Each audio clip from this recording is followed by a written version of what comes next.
Democrats are petrified that Donald Trump will win the election. Don't get me wrong. I know Donald Trump is a disaster of epic proportions. I've hated him for decades, so much so that I don't have any more hate left.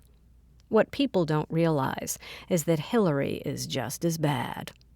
I don't want either Republican puppet to win.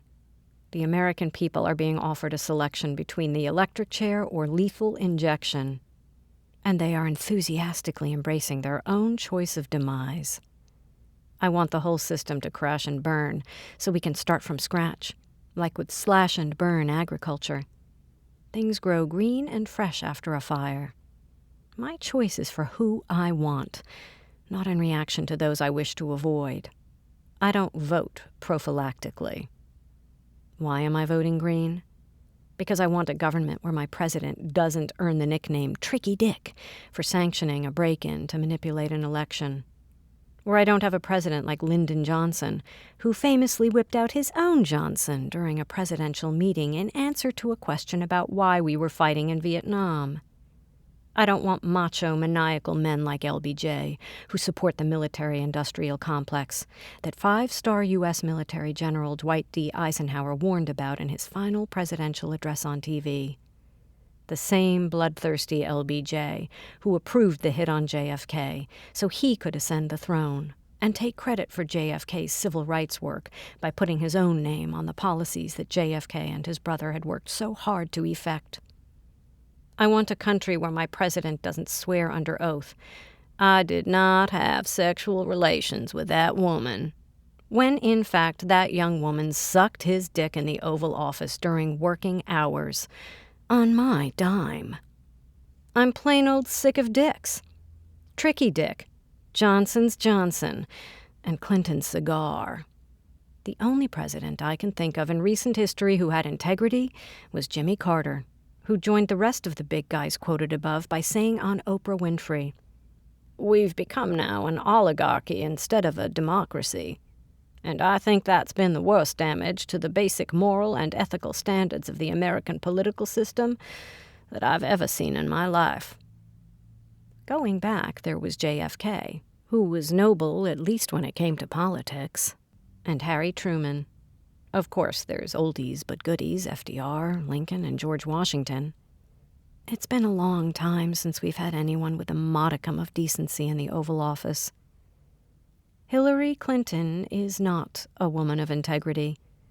The Clintons have been accused not only of fraud, but of murder. The recent murder of DNC staffer Seth Rich, who was rumored to have proof of DNC primary election rigging, is one of many murders or suicides associated with the Clintons over the decades. Attorney Bruce Fenton had the following to say about Hillary Clinton. "I don't really care much what Hillary Clinton does with her email. I care that she is a violent, authoritarian warmonger who supports bombings, dronings, wars of aggression, policies which kill innocents, the DHS, the TSA, the failed drug war, NSA, Gitmo, torture, militarized police, bank bonus bailouts, corporatism, violations of human rights abroad and at home. And now she wants to run for president of the United States on the Ready for Hillary campaign marketing plan, which seeks to focus on gender rather than her track record of destruction and failure." I won't go into great detail about Jill Stein. You can find out about her yourself. I will say that she is a medical doctor who trained and taught at Harvard Medical School, that she had a 25-year medical practice, and has been a human rights activist for decades, out on the front lines. A married mother of 2 grown sons, she values life, clean energy, the environment, income parity, a living wage, universal health care, student debt forgiveness, education, and peace. Those, too, are my values. I want a green, thriving economy, a green, bountiful, and beautiful land, safe for animals, plants, and humans alike, a thriving educational system, which includes the arts, a new green infrastructure so we can turn around the terrible damage we've done to Mother Earth, and reduce and reverse our carbon footprint. I want organic food from small local farms. I want to be happy and free. I want green space in which to breathe and be proud of my country. People assure me that my vote for Stein, as with my votes for Bernie and Perot, are wasted votes. I'm so tired of hearing a vote for Stein is a vote for Trump call that I'm thinking of just saying I'm a Trump supporter from now on. That should shut them up. Despite election rigging, it ain't over till it's over. Newspapers called Dewey's triumph before Truman won the election. And if Jill Stein doesn't win, if Hillary wins or rigs it, the powers that were will still know that millions of us are no longer towing the line. We're not buying into the lies anymore. We're not behaving. Which leads me to Colin Kaepernick. I'm no sports fan. I think it's another form of brainwashing, distracting and mesmerizing the masses. TVs, video games, smartphones are collectively weapons of mass distraction. Remaining seated during the national anthem simply highlights a citizen's right to be free from conformity. The rote patriotism we've seen for some time was utilized in Nazi Germany, where the term Homeland Security was first coined. Patriotism shouldn't be enforced, nor should the President of the United States have to wear a freaking American flag pin on his lapel to prove his patriotism. How infantile is that? He's the goddamn president, for Christ's sakes. An American flag pin, made in China, to prove he's actually patriotic? It's just silly.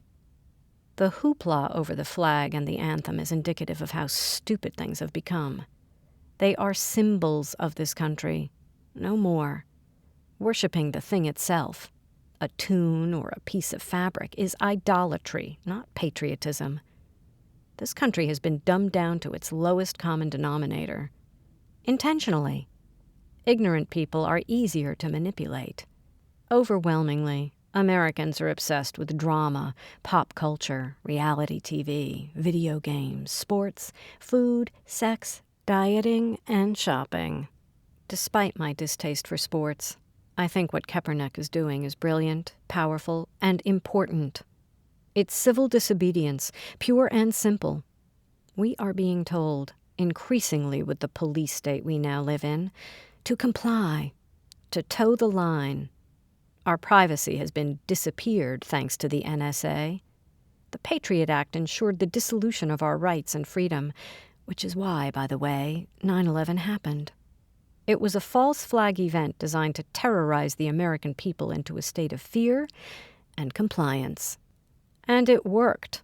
The military-industrial complex got the war it wanted. 15 years of it, and counting. Without going into too much detail, the Twin Towers were specifically designed to withstand airplane hits, confirmed by lead engineer John Skilling in a video interview I watched. A few facts. Aluminum planes don't penetrate steel buildings, even at high speeds. A plane is still a tin can relative to the strength of the structure it converged with. The wings would have shorn off at a minimum. And jet fuel doesn't burn hot enough to melt steel.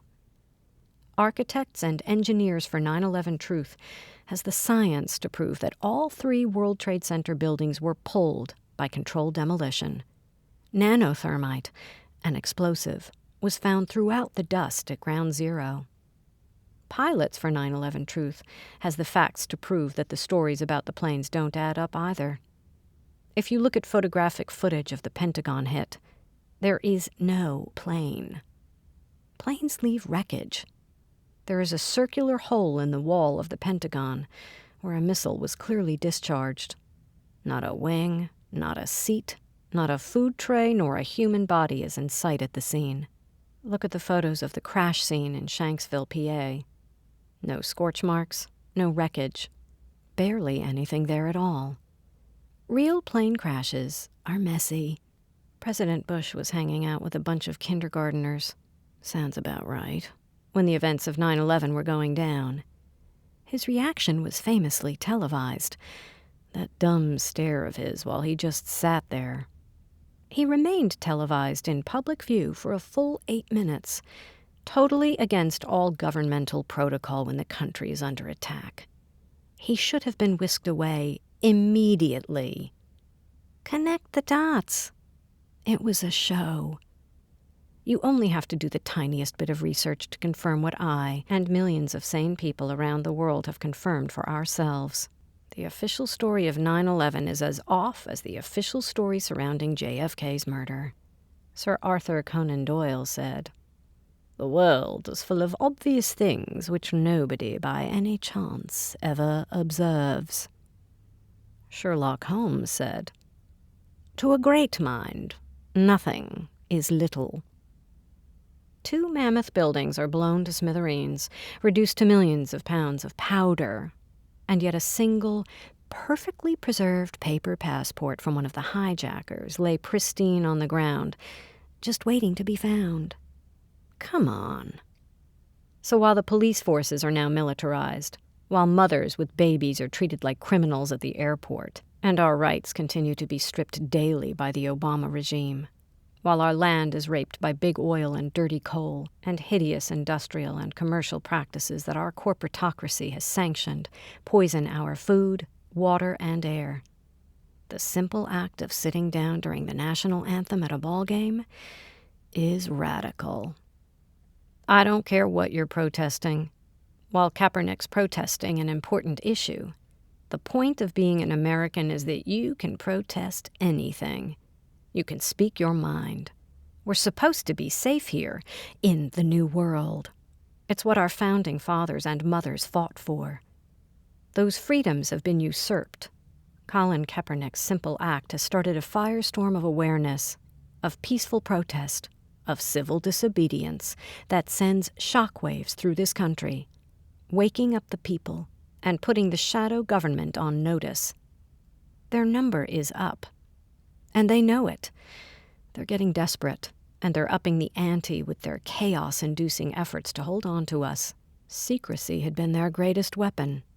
No one could put a finger on it. No one could pin them down. They were ghosts. Their power was felt, yet they were never seen. You couldn't connect them to the perversions that were being perpetrated on the American people and other peoples via other governments. That has changed. Like rats, they are scrambling. They're slipping up, too, losing their grip. "Pay no attention to that man behind the curtain," blurted the Great Wizard of Oz when he was found out. We are paying attention to what's going on behind closed doors, and we are breaking those doors down. No matter what happens in November, the shadow government will know that we, the people, are no longer under their thumb. Their power only thrived when we didn't know about it. The millions of us voting green are sending a powerful message. Like the little who's of Whoville in Dr. Seuss's Horton Hears a Who, our votes, our voices in tone. We are here. We are here. We're here.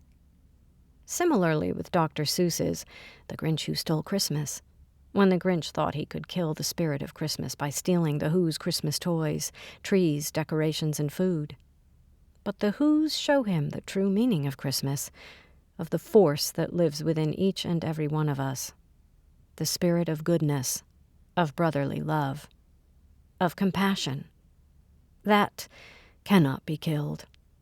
No matter how much the NSA spies on us, no matter how militarized our police become, and how many bombings the shadow government execute to terrorize their own people in order to control them, we cannot be controlled. Not anymore. And that is why my vote for Dr. Jill Stein counts, because it is an act of civil disobedience. It is a statement of power.